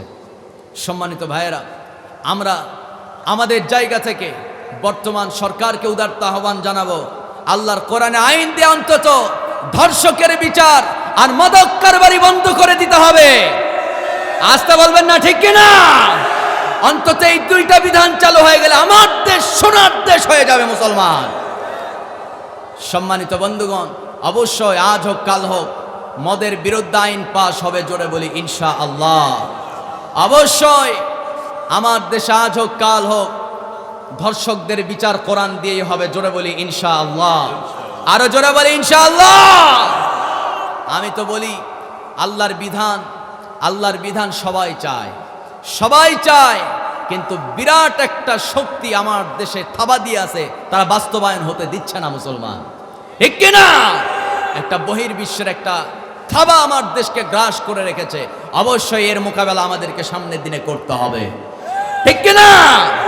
সম্মানিত বন্ধুগণ, আদম আলাইহিস সালাতু ওয়াস সালাম দুজন খেয়ে ফেললেন, জান্নাতি পোশাক খুলে গেল। ভুল কয়টা? আস্তে কবে না, ভুল কয়টা? একটা মাত্র ভুল, জান্নাতে আর থাকা হলো না। জীবনে বহু আল্লাহর ওলির গল্প শুনছেন, একজন ওলির গল্প বলে আমি আলোচনার ইতি টানবো। এই কোরআনে সেই আল্লাহর ওলির কথা এসেছে, কোরআনের শুরু থেকে নিয়ে শেষ পর্যন্ত আপনি পড়বেন, মাত্র একজন ওলির কথায় আপনি পাবেন। শুধুমাত্র কয়জন ওলি বলেন? একজন আল্লাহর বন্ধু, একজন ওলির কথাই শুধুমাত্র কোরআনে রয়েছে। কোথায় রয়েছে? কোন জায়গায় রয়েছে? সূরা আরাফ সিরিয়ালের 7 নাম্বার সূরা। কয় নাম্বার বলেন? সবাই তো বলে না, জিমানে আসছে মনে, একটু জোরে বলেন, কয় নাম্বার সূরা? 7 নাম্বার সূরা, আয়াত নাম্বার 175। আল্লাহ রাব্বুল আলামিন সূরা আরাফের মধ্যে বিখ্যাত একজন বুজুর্গের কথা বলেছেন, ওয়াতলু আলাইহিম নাবাআল্লাযী آتيناه آياتنا فانسلخ منها فأتبعه الشيطان فكان من الغاوين একটু জোরে বলা যাবে নাকি আল্লাহু আকবার। আল্লাহ রাব্বুল আলামিন বলছেন বিখ্যাত একজন বুজুর্গ বনি ইসরাইল যুগে তার আগমন ঘটেছিল, তার নাম হলো বালাম ইবনে বাউরা। হে নবী, বালাম ইবনে বাউরার ঘটনা আপনার উম্মতদেরকে জানায়, তাদেরকে সতর্ক করে দেন। কি ঘটনা? বালাম ইবনে বাউরা, সেই বিখ্যাত বুজুর্গের নাম কি নাম? বালাম ইবনে বাউরা। বালাম ইবনে বাউরা বিখ্যাত সেই বুজুর্গ। তিনি শুধু বুজুর্গই ছিলেন তা নয়, তার আরেকটা পরিচয়, সেটা হলো তিনি ছিলেন মুস্তাজাবুদ দাওয়া। মুস্তাজাবুদ দাওয়া মানে হলো, ওলামায়ে কেরামরা বুঝবেন, মুস্তাজাবুদ দাওয়া তাকেই বলা হয় যার দোয়া, যার ভবিষ্যৎবাণী কখনো মিস হয় না। যা দোয়া করে আল্লাহ কবুল করে নেন, যা ভবিষ্যৎবাণী করেন তাই আল্লাহ কবুল করে নেন। জোরে কোন সুবহানাল্লাহ, আরেকটু জোরে কোন সুবহানাল্লাহ। আমার নবীজি বলেন, শত বছরে পৃথিবীতে আল্লাহ রাব্বুল আলামিন একটা করে মাত্র মুস্তাজাবুদ দাওয়া পাঠান। কয়টা করে বলেন? মাত্র একটা করে মুস্তাজাবুদ দাওয়া দুনিয়াতে আগমন করে। কার হুকুমে বলেন? আমি তো বিশ্বাস করি এই শতাব্দীর মুস্তাজাবুদ দাওয়া ছিলেন শহীদ মরহুম আল্লামা দেলোয়ার হোসাইন সাইদি। আসতে বলবেন না ঠিক কিনা? তিনি যা ভবিষ্যৎবাণী করেছিলেন তাই হয়েছে। তিনি বলেছিলেন, আগাবাদীরা সাবধান, মূলে 16 কোটি মুসলমান আছে, বেশি লাফালাফি করবা, হালকা একটু নাড়া দেব, মামুর বাড়ি দিল্লি গিয়ে পড়বা। বাংলার চারদিকেই ভারত, আসাম আছে, ত্রিপুরা আছে, মণিপুর আছে, কলকাতা আছে, কোথাও গিয়ে পুরি পড়ে নাই, ভারতের দিল্লি গিয়া পড়ছে। আসতে বলবেন না ঠিক কিনা? আল্লাহ তাআলা আল্লাহর এই প্রিয় গোলামকে জান্নাত নসিব করুক। সবাই বলি আল্লাহুম্মা আমিন। আর একটু জোরে বলি আমিন।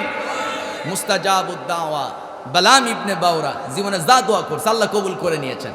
তার কাছে কি আসতো?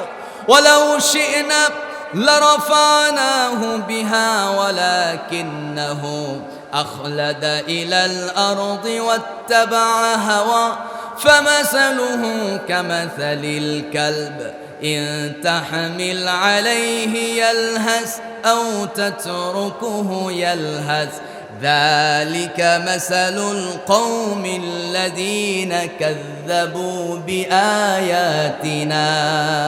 জোরে বলুন আল্লাহু আকবার। আমার বন্ধুগণ, সেই বালাম ইবনে বাউরা, তার কাছে নির্বাচনের আগে নেতৃবৃন্দ এসে হাজির হয়ে যেত, কারণ তিনি যার জন্য দোয়া করবে সেই নির্বাচনে জয়ী হয়ে যেত, সেই সরকার গঠন করে ফেলতো। আমার ভাইয়েরা, যার কাছ থেকে বেশি হাদিয়া পেত তার জন্য দোয়া করে দিত, আর সেই দলই সরকার গঠন করে ফেলতো, পার্লামেন্ট গঠন করে ফেলতো। বালাম ইবনে বাউরা, তার দরবারের এই ব্যবসা দীর্ঘদিন যাবৎ চলমান। হঠাৎ করে নেতৃবৃন্দ কোন এক সকালবেলা বালাম ইবনে বাউরার দরবারে এসে হাজির। কি ব্যাপার? বিরোধী দল, সরকারি দল, দুই দল তো একসঙ্গে, তোমরা আসো না, আজকে একসাথে আসছো কেন? হুজুর, আমরা তো মানব রচিত আইন দিয়ে রাষ্ট্র চালাই, মানুষের তৈরি করা আমাদের নিজের মন গড়া সংবিধান দিয়ে আমরা রাষ্ট্র পরিচালনা করি, কিন্তু নতুন করে আমাদের দেশে আগমন করেছে একজন পয়গম্বর, তার নাম হলো পয়গম্বর মুসা। কি নাম বলেন? আসতে বলবেন না কি নাম? মুসা নবী। তিনি আমাদের দেশে, আমাদের এলাকায় তার আল্লাহর নাজিল করা আল্লাহর বিধান দিয়ে রাষ্ট্র পরিচালনা করতে চায়। সে তার আল্লাহর পথে মানুষদেরকে আহ্বান করে, আমাদের কর্মীরা দলে দলে তার ডাকে সাড়া দেয়। দলে দলে আমাদের কর্মীরা তার ডাকে সাড়া দেয়। এরকম করে তো কর্মী শূন্যতায় আমরা ভুগতেছি। দয়া করে আপনি একটু দোয়া করেন, আল্লাহ যেন মুসা নবীকে দুনিয়া থেকে নিশ্চিহ্ন করে দেয়, ধ্বংস করে দেয়। জোরে কন নাউজুবিল্লাহ।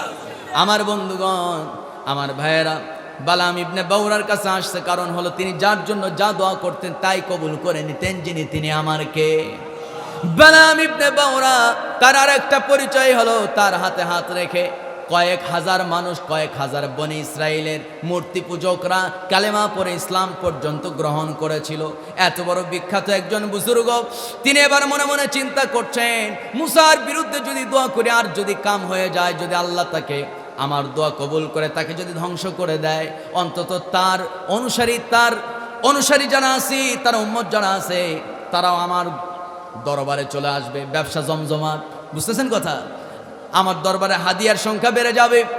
বালাম ইবনে বাওরা তার মনের মধ্যে ফানসালাখা মিনহা ফাতবাহু শাইতান, শয়তান তার মনের মধ্যে ওয়াসওয়াসা দিচ্ছে, পার্থিব লোভ তার মধ্যে ঢুকায় দিচ্ছে। এক পর্যায়ে বালাম ইবনে বাওরা সারা রাত চিন্তা করতে করতে সকাল হয়ে গেল। গভীর রাতে সে চিন্তা করতেছে, সর্বনাশ, মুসা তো যেন তেন নবী নয়, তার বিরুদ্ধে আমি দোয়া করব। তিনি তো এমন একজন পয়গম্বর, যখন ইচ্ছা আল্লাহর সঙ্গে কথা বলে। বরিশালবাসী কার সাথে কথা বলে বলেন? আল্লাহর সঙ্গে কথা বলেন। আল্লাহর নবী মুসা আল্লাহর সঙ্গে কেমনে কথা বলে একটু মেসাল না দিলে কেমন হয়? পয়গম্বর মুসা আলাইহিস সালাতু ওয়াস সালাম 3 দিনের সফরে বের হয়েছেন, 2 দিন পার হয়ে গেছে। আপনাদের এই বরিশালের মতো হাইওয়ে রোড তখন কিন্তু ছিল না। মধ্যপ্রাচ্যের রাস্তাগুলো উঁচু নিচু পাহাড়ি রাস্তা, পাহাড় যেগুলো আছে সেই পাহাড়গুলো আবার পাথরের পাহাড়। আমার বন্ধুগণ, এই গিরিপথ উঁচু নিচু মরুভূমি, এরপরে কোথাও আবার শক্ত মাটি শক্ত পাথর, এরকম রাস্তা দিয়ে মুসা নবী হাঁটতেছে। কি বলে মুসা নবী ঘোড়ার পিঠে সাওয়ার হয়, 3 দিনের সফরে বের হয়েছেন, গুরুত্বপূর্ণ অভিযানে বের হয়েছেন। 2 দিন চলে গেছি আমার বন্ধুগণ। টানা 2 দিন সফর করার কারণে আল্লাহর পয়গম্বরের শরীরটা ভীষণ ক্লান্ত হয়ে গেছে। দীর্ঘ সময় ধরে আপনি গাড়ি চালাবেন, দেখবেন চোখের মধ্যে কিন্তু অটোমেটিক ঝিমানি চলে আসে, আসে কিনা বলেন? অটোমেটিক চোখে ঘুম চলে আসে। ঘুম চলে আসার কারণে অনেক সময় ড্রাইভাররা অ্যাক্সিডেন্ট করে ফেলে। গতকালকে আমি চট্টগ্রামের সাতকানিয়াতে ছিলাম, স্লিপার বাসে ঘুমিয়ে ঘুমিয়ে ঢাকায় আসলাম, ঢাকা থেকে আবার আরেকটা বাসে বরিশাল আসলাম। আমার বন্ধুগণ, যদিও গাড়িতে আসতে ঘোড়ার পিঠে আসতে হয় নাই, এরপরও শরীরটা ভীষণ ক্লান্ত। এখানে হালকা একটু কাত হয়েছে, অটোমেটিক ঘুম চলে আসছে। আমার বন্ধুগণ, শরীরে হালকা যদি একটু প্রেশার পড়ে যায়, চোখে ঘুম চলে আসে। মুসা আলাইহিস সালাম দীর্ঘ 2 দিন দুরাত ঘোড়ার পিঠে সওয়ার হয়েছেন, দীর্ঘ রাস্তা, শরীরটা ভীষণ ক্লান্ত।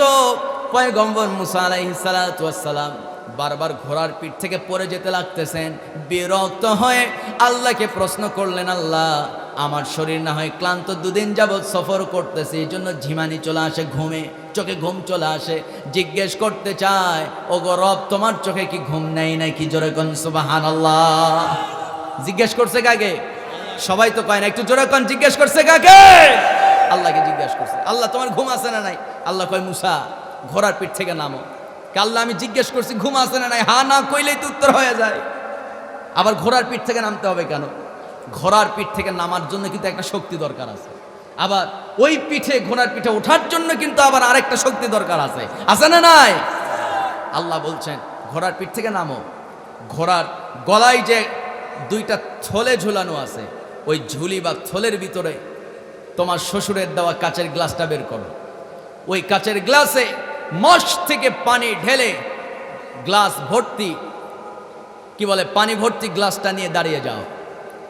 মুসা আলাইহিস সালাম কয়, আল্লাহ, শুধু জিজ্ঞেস করছি ঘুম আছে না নাই, হ্যাঁ না বললে উত্তর হয়ে যায়, এত ভেজাল করার দরকার কি? আল্লাহ বলে, মুসা, আজকে তোমার আমার এই কথোপকথন, এই তথ্য, এই ঘটনা তোমার আমার মধ্যে সীমাবদ্ধ রাখতে চাই না। তোমার মতো অসংখ্য বান্দার মনের ইচ্ছা জাগবে কিয়ামত আগ পর্যন্ত, যারা জানতে চাবে যে আমার রবের ঘুম আছে না নাই, সবার জন্য আমি আজকে জবাব দিয়ে দিতে চাই। জোরে কোন সুবহানাল্লাহ। এই ঘটনা একটু দীর্ঘ করতে চাই, একটু মজা জমাতে চাই, সুবহানাল্লাহ কোন।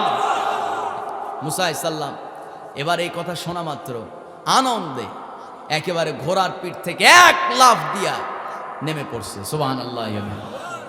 আমার দেশে দেখবেন ওই যে রাস্তাঘাটে অনেক সময় কুত্তা দুপুর 12:59 জিবা এত বড় বের করে শুধু হেঁকে হেঁকে, বোঝেন, মানে শুধু দম ফেলায় জোরে জোরে, না কি কন আপনারা?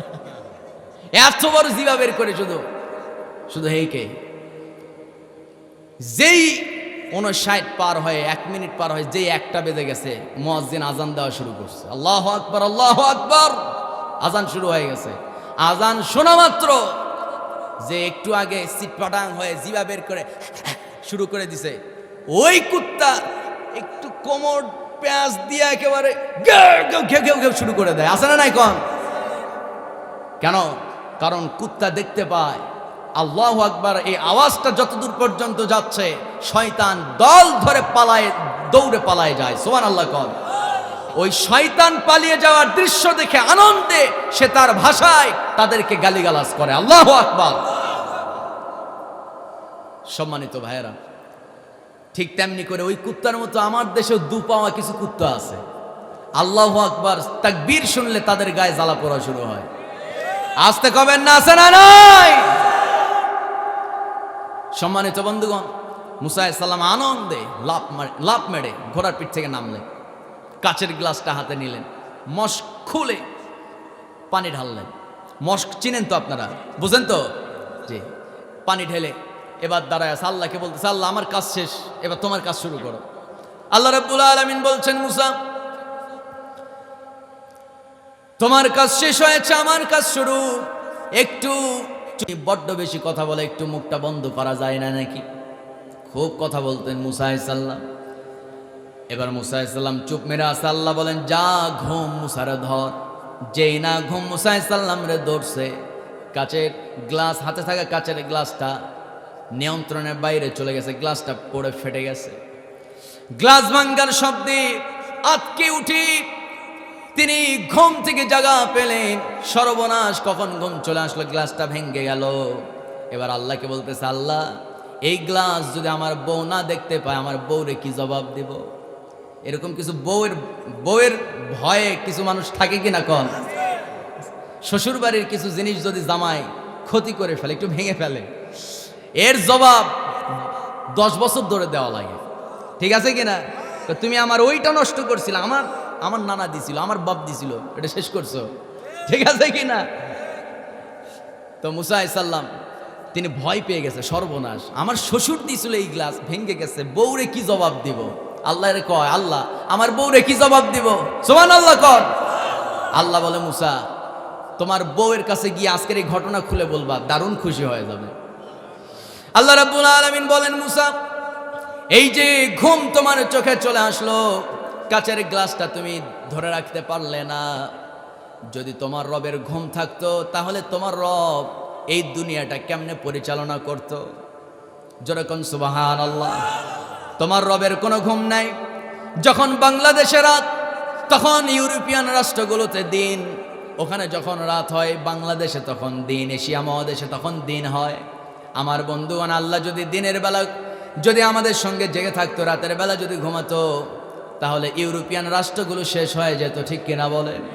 শুধু তাই নয়, এরকম তো একটা পৃথিবী আল্লাহর নিয়ন্ত্রণে নাই। আল্লাহ রাব্বুল আলামিন তার ক্ষমতা, তার পরিধি, তার পাওয়ারটা কতটুকু সবাই পড়েন আলহামদুলিল্লাহি রাব্বিল আলামিন। আসমান জমিনের সমস্ত প্রশংসা হবে মহান রবের জন্য, যিনি কিনা একটা আলম নয়, একটা পৃথিবী নয়, আলামিন, আলমের বহু বচন, অসংখ্য জগৎ, অসংখ্য দুনিয়ার মহান স্রষ্টাকে। আসতে বলবেন না কে? সব কিছু পরিচালনা করেন যিনি, তিনি আমার কে? আমি যদি ঘুমায় যাই, আমার বন্ধুগণ, আমার ক্ষতি হবে, কিন্তু আল্লাহ যদি ঘুমায় যায়, গোটা দুনিয়া টালমাটাল হয়ে যাবে, নিয়ন্ত্রণহীন হয়ে পড়বে, সব ধ্বংস হয়ে যাবে। সামান্য একটু মেসাল দেই, যে ফোন হাতে নিয়ে অনেক সময় আমরা ওয়াজ শুনি, রাতের বেলা ক্লান্ত শরীরে ফোনটা বের করে ইউটিউবে ঢুকে দেখি তো আজকে সংসদ ভবনের কি অবস্থা, কে কি বক্তব্য দিল, শুনতে শুনতে ঘুম চলে আসে। কখন যেন হাত থেকে মোবাইলটা পড়ে গেছে, হয় কি হয় না? কখন জানি মোবাইলটা পড়ে গেছে। ওই মোবাইল সারা রাত সংসদ ভবন কন, আর কোরআন তেলাওয়াত কন, আর ওয়াজ মাহফিলের ভিডিও অনেক সময় অনেকেই শোনে, নাটক দেখে, সারা রাত ভিডিও চলতে থাকে। সকালবেলা ব্যাটারি লো, হয় কি হয় না কন? আমার বন্ধুগণ, সারা রাত আপনার ফোন চালু থাকলো কেন? ঘুম চলে আসছে, সব নিয়ন্ত্রণের বাইরে চলে গেছে। আল্লাহ বলেন, মুসা তোমার রবের ঘুম আছে না নাই? জবাবটা এবারে নিয়ে নাও। যারা পারেন ঠোঁট মিলিয়ে মিলিয়ে সবাই পড়ে নেন, আল্লাহু লা ইলাহা ইল্লা হুয়াল হাইয়ুল কাইয়্যুম লা তাখুযুহু সিনাতুন ওয়ালা নাওম লাহু মা ফিস সামাওয়াতি ওয়া মা ফিল আরদ মান যাল্লাযী ইয়াশফাউ ইনদাহু ইল্লা বিইযনিহি। জোরে বলুন আল্লাহু আকবার। আয়াতটার নাম কি বলেন? সবাই তো কয় না, কি নাম? আয়াতুল কুরসি। 5 ওয়াক্ত নামাজের পর নিয়মিত একবার করে যদি কেউ পড়তে পারে, নবী বলেন ওই লোকটা মরে না, এই জন্য জান্নাতে যায় না, মরতে দেরি, জান্নাতে ঢুকতে আল্লাহ দেরি করবে না। আমার বন্ধুগণ, এই আয়াতের দ্বিতীয় বাক্যে মহান রব্বুল আলামিন বলছেন লা তাখুযুহু সিনাতুন ওয়ালা নাওম।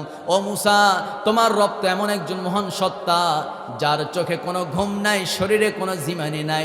ঘুম, ঝিমানি, তন্দ্রা মানুষের প্রয়োজনের জন্য আল্লাহ নিজেই সৃষ্টি করেছে। সুবহানাল্লাহ। আমার বন্ধুগণ, এবার বালাম ইবনে বাওরা সারা রাত চিন্তা করতে করতে সকাল হয়ে গেছে, নেতৃবৃন্দ এসে হাজির। হুজুর, সারা রাত আমরা আনন্দে ছিলাম, মুসা নবীর কাফনের কাপড় রেডি করেছিলাম, আতর সুরমা সব রেডি করে আসি। মুসা মরবে খবর পাওয়া মাত্র সমবেদনা জানানোর জন্য আমরা তার দরবারে হাজির হয়ে যাব। কিসের কি মরার খবর শুনবো? সকাল সকাল দেখি মুসা নবী তার দলবল নিয়ে রাজপথে আল্লাহর নামে স্লোগান দিচ্ছে। আমার বন্ধুগণ, বালাম ইবনে বাওরা বলতেছে দোয়া করবে, এত দোয়া কি এত সস্তা হয়ে গেল নাকি? হাদিয়া তোহফা কোথায়? হুজুর, কি হাদিয়া দেওয়া লাগবে? ফেরাউন যে নীল নদে ডুবে গেল, ওই ফেরাউনের রাজপ্রাসাদে যে একটা স্বর্ণ খচিত একটা মুকুট আছে, ওই মুকুটটা আমার লাগবে। নেতৃবৃন্দ চিন্তা করতেছে আমাদের কি লোভ, পীর সাহেবের তো দেখতেছি ডবল লোভ। আছে না এরকম কিছু? আসতে কয় না, আছে না? নাই। আমার দেশে অসংখ্য পীর আছে, নবীর নামে সাহাবাগীরা কুটক্তি করে, পীর সাহেব তার দরবার থেকে একটা হুঙ্কার দিতে পারে না। আসতে খবেন না, আছে না? নাই। অসংখ্য পীর আছে। সম্মানিত ভাইয়েরা, আল্লাহর দিন প্রতিষ্ঠার জন্য একটা আওয়াজ তুলতে পারে না, এটার নাম পীরগিরি না। পীর হতে হবে সেই পীর। পীর ছিলেন আব্দুল কাদের জিলানী, বাতিলের মসনদ, এক একটা হুঙ্কারে কম্পন সৃষ্টি করত। জোরে কোন আল্লাহু আকবার। সম্মানিত ভাইয়েরা, আমার বন্ধুগণ, বালাম ইবনে বাওরা বলতেছে হাদিয়া তোহফা দাও। স্বর্ণের মুকুটটা দিছে। বালাম ইবনে বাওরা দারুণ খুশি, দোয়া শুরু, টাটকা দোয়া শুরু। হাত উঠাও সবাই। তো জুমার দিন যখন আমরা হাত তুলে দোয়া করি, সবাই হাত উঠায়, মাথাটা থাকে নিচের দিকে, হুজুর দোয়া করে, আমরা শুধু হুজুরের দোয়া শুনি আর কি কই? আমিন আমিন কই। দোয়া শুরু হয়ে গেছে, রব্বানা যালামনা। এক পর্যায়ে বালাম ইবনে বাওরা বলতেছে, রব তাকায় দেখো তোমার জমিনের উপরে অসংখ্য বান্দা আমার সঙ্গে হাত তুলেছে, যারা মুসা নবীর অত্যাচারে অতিষ্ঠ। মিথ্যা কথা বলতেছে, মুসা নবীর অত্যাচারে এরা অতিষ্ঠ, এদেরকে বাঁচাও, মুসা নবীকে তুমি ধ্বংস করে দাও। নাউজুবিল্লাহ কন। এই কথা বলা শেষ, জবান বন্ধ হয়ে গেছে, সবাই তো মাথা নিচু করে হাত উঁচু করে আছে। কি ব্যাপার, হুজুর দোয়া শেষ করলো নাকি? আওয়াজ আর কানে আসে না কেন? আমরা তো আমিন আমিন বলবো। চোখ খুলে সামনের দিকে তাকায়, দেখে ভয়ঙ্কর দৃশ্য। কি দৃশ্য? ফানসালাখা মিনহা ফাআতবাহু শাইতান ফাকানা মিনাল গাওয়িন। তারা সামনে দেখতে পেল, শয়তানের ওয়াসওয়াসায় পড়ে ফাকানা মিনাল গাওয়িন। আমার বন্ধুগণ, বালাম ইবনে বাওরার সেই নির্মম অবস্থা, কি অবস্থা! ফাকানা মিনাল গাওয়িন, জিহবা নাভি পর্যন্ত ঝুলে গেছে, মুখ দিয়া ফেনকি দিয়া রক্ত বের হচ্ছে। শুধু তাই না, জবানটা পর্যন্ত বন্ধ হয়ে গেছে। ওই বালাম ইবনে বাওরা কাফের অবস্থায়, মুরতাদ অবস্থায় মারা গেল। ভুল মাত্র একটা, কি ভুল? নবীর বিরুদ্ধে দোয়া করছে। ইমান আছে না গেছে? ইমান শেষ। একটা মাত্র ভুল, নবীর বিরুদ্ধে দোয়া করছে। কার বিরুদ্ধে? নবীর বিরুদ্ধে দোয়া করছে। আমার দেশেও কিছু কিছু বড় বড় মুফতি সাহেব দেখি, গত কয়েকদিন আগে গুলশানে একটা ভিআইপি মসজিদের এক খতিব, উনি সিনেমা উদ্বোধনী অনুষ্ঠানে, সাকিব খানের সিনেমা উদ্বোধন হলো কিছুদিন আগে, ওই উদ্বোধনী অনুষ্ঠানে গিয়ে দোয়া করতেছে, আল্লাহ নায়ক নায়িকাকে হায়াত দারাজ করো, এই বাংলার জমিনের সমস্ত মানুষের পছন্দের প্রিয় নায়ক সাকিব খানকে হায়াত দাও, সামনের দিনে আরো নতুন নতুন সিনেমা বানানোর মতো মেধা তাদেরকে তুমি দান করো। আমরা বলবো আমিন না নাউজুবিল্লাহ? কিচ্ছু না। এই সমস্ত লোভী দালাল আলেমদের মাথায় দরকার টয়লেটের জুতার বাড়ি। মুসলমান, এদের জন্য ইসলাম কায়েম হচ্ছে না, এদেরকে আগে বয়কট করতে হবে। রাজি আছেন কারা কারা? দুই হাত, আমি তাদের দেখতে চাই।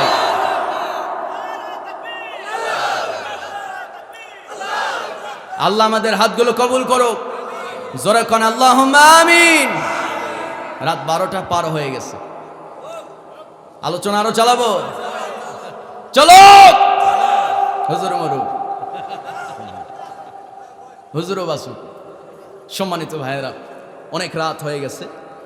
আমি 12টা পর্যন্ত কথা বলতে চেয়েছিলাম, কিন্তু 12:20 পার হয়ে গেছে। দোয়া করে যেন 12:30টার মধ্যে শেষ করতে পারি।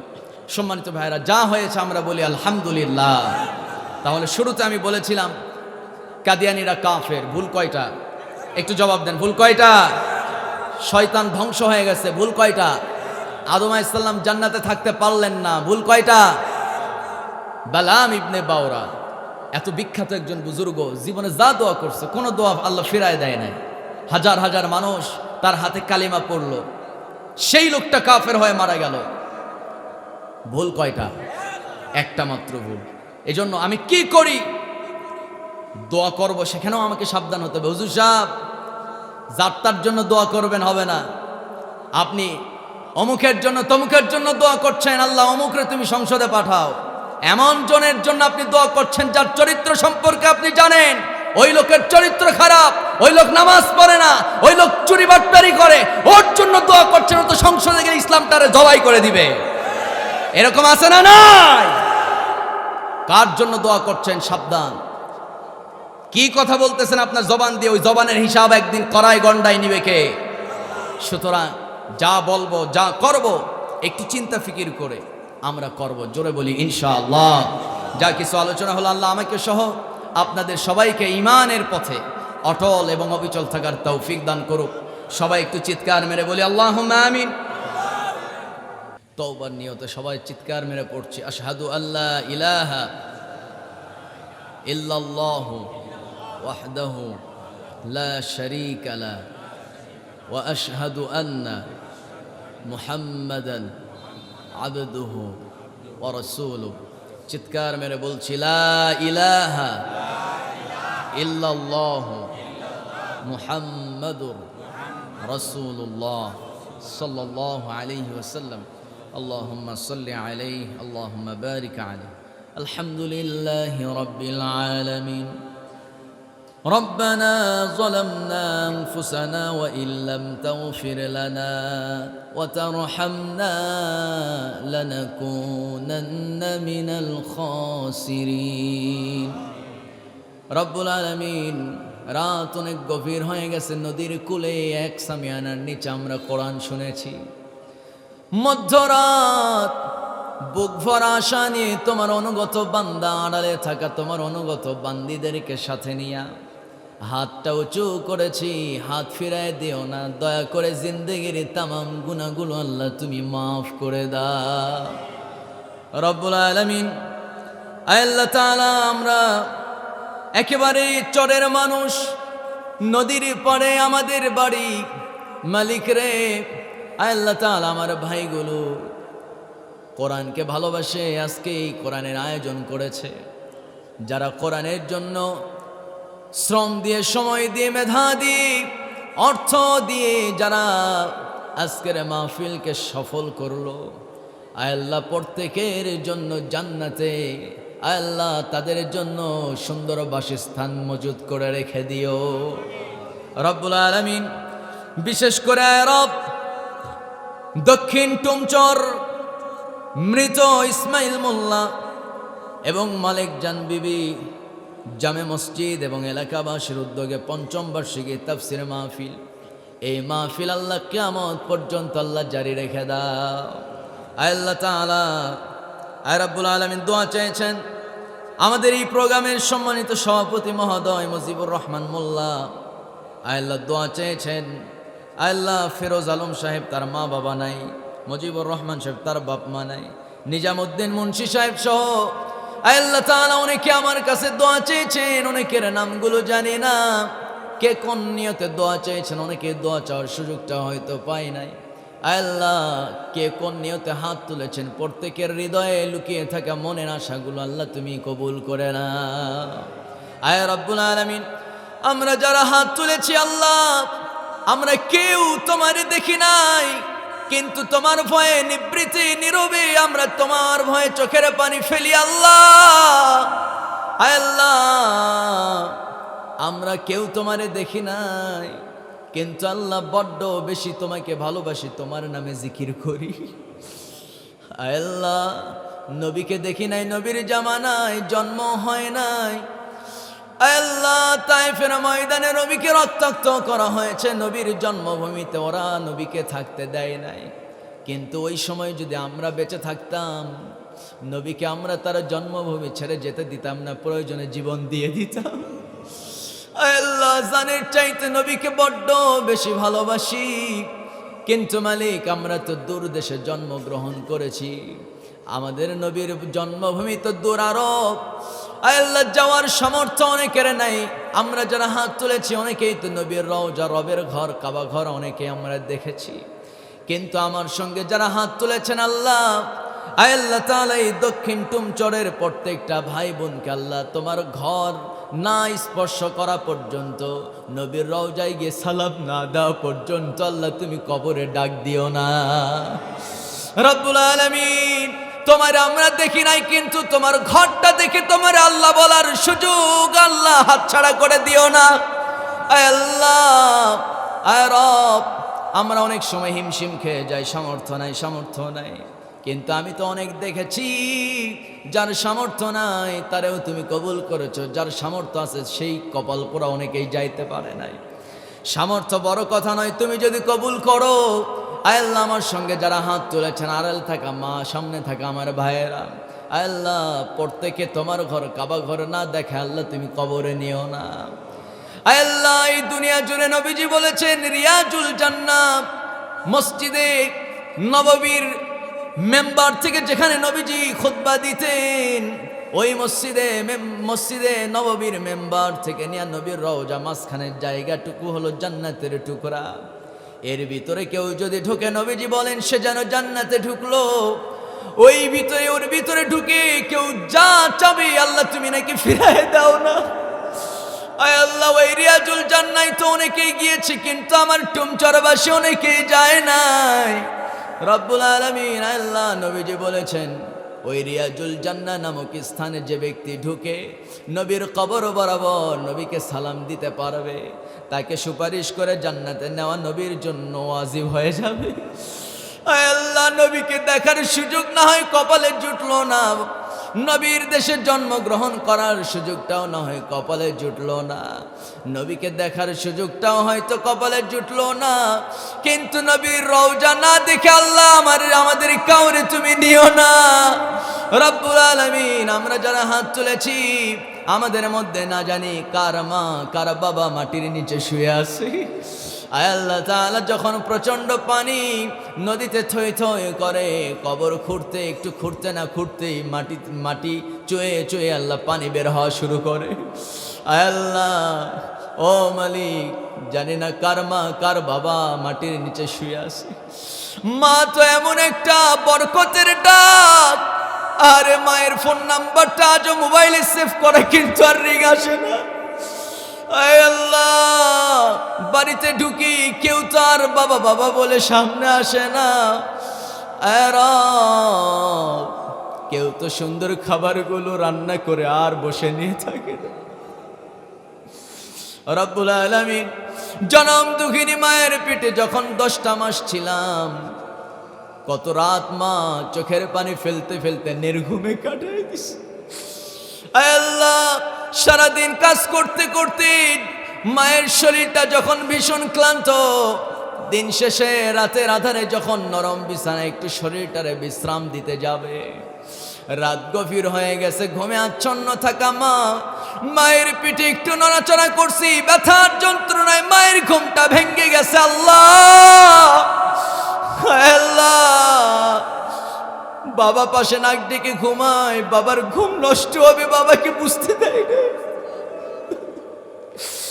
নীরবে মা চোখের পানি ফেলেছে আর বলেছ, খোদা আমার যা হয় হয়ে যাক, আমার কলিজার টুকরা সন্তানটার যেন কোনো ক্ষতি না হয়। এত এত ভালোবাসা দিয়ে যেই মা গর্ভে ধারণ করে রাখলো 10টা মাস, যেই মা ডেলিভারির যন্ত্রণা সহ্য করলো, দুগ্ধপানের যন্ত্রণা সহ্য করলো, আহারে তিলে তিলে মা লালন পালন করলো আমাকে।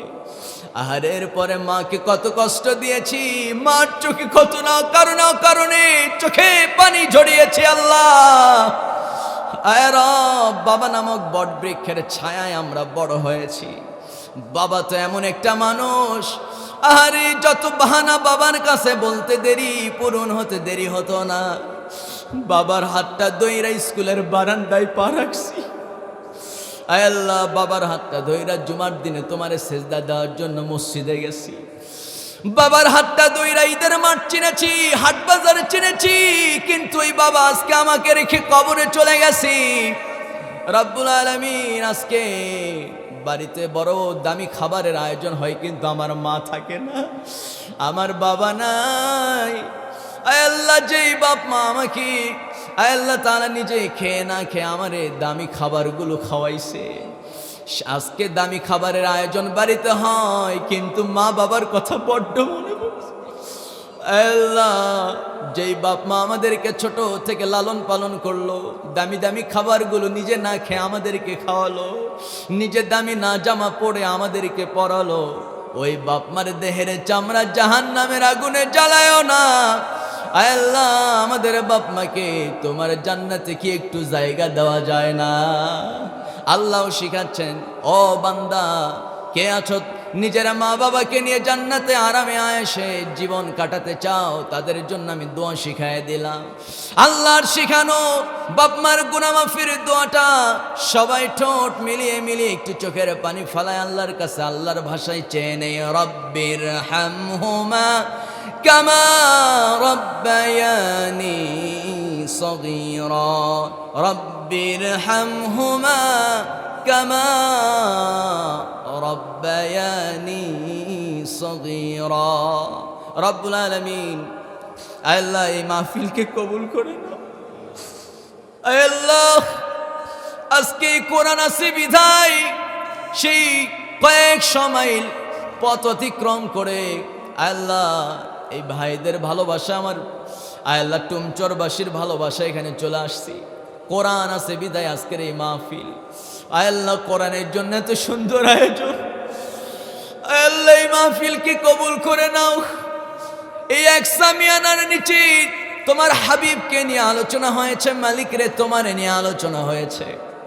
আল্লাহ, জান্নাতের ভিতরে শুনেছি নবীজি বলেছেন, তুমি নাকি কোরআন থেকে তেলাওয়াত করবা, জান্নাতীরা শুনতে পাবে। আল্লাহ, কোরআনের জন্য আমাদের দিলটা বড় ব্যাকুল। দুনিয়াতে আমরা কোরআন শোনার জন্য বড় পাগল পারা হয়ে থাকি, একটু কি জান্নাতে তোমার কণ্ঠে কোরআন শোনার সুযোগটা কি আমাদের দিবা না?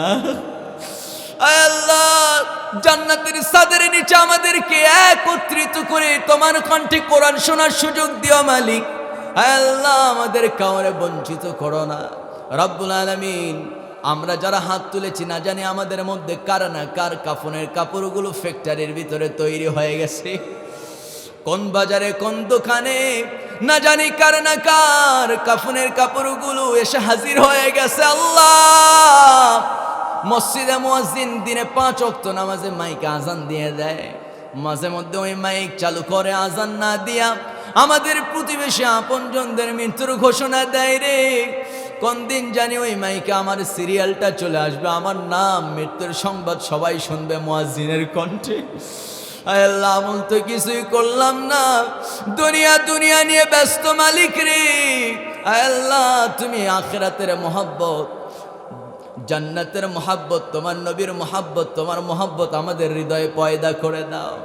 রব্বুল আলামিন, কোন দিন জানি মসজিদের কোণে থাকা খাটিয়াটা আমারে নেবার জন্য আমার বাড়ির দরজায় এসে হাজির হয়ে যাবে। আল্লাহ, মালাকুল মাউতকে দেখা মাত্র কলিজার পানি শুকে যাবে, বুকের ভিতরে কাঁপানি শুরু হয়ে যাবে, চোখগুলো বড় বড় হয়ে যাবে।